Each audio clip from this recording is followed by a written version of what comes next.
بسم الله الرحمن الرحيم.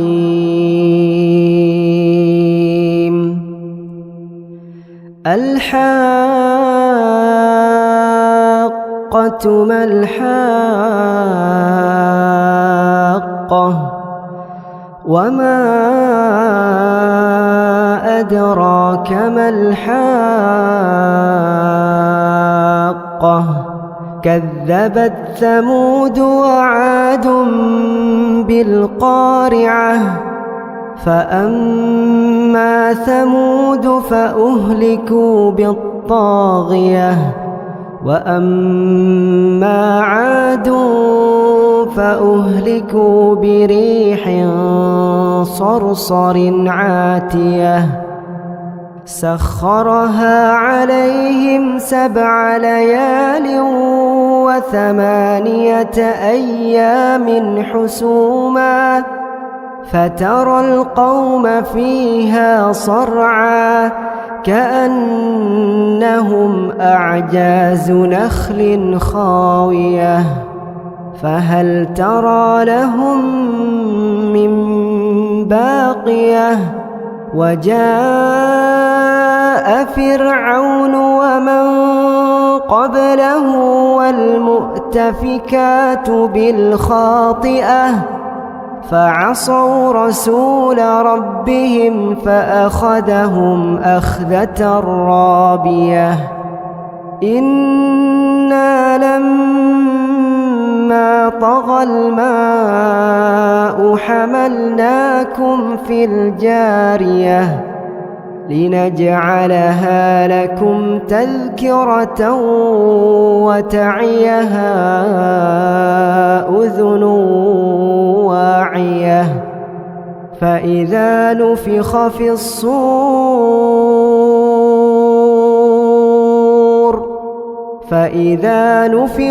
الصور نفخة واحدة وحملت الأرض والجبال فدكتا دكة واحدة فيومئذ وقعت الواقعة وانشقت السماء فهي يومئذ واهية والملك على أرجائها ويحمل عرش ربك فوقهم يومئذ 8 يومئذ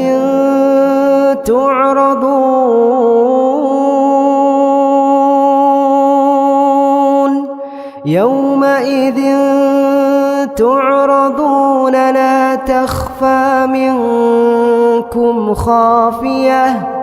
فأما من أوتي كتابه بيمينه فيقول هاؤم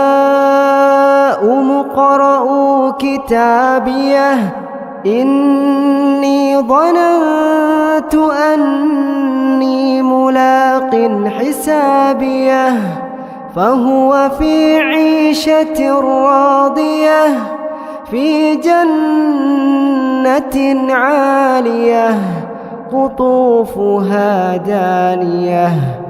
كلوا واشربوا هنيئا بما أسلفتم في الأيام الخالية وأما من أوتي كتابه بشماله فيقول يا ليتني لم أوت كتابيه ولم أدر ما حسابيه يا ليتها كانت القاضية ما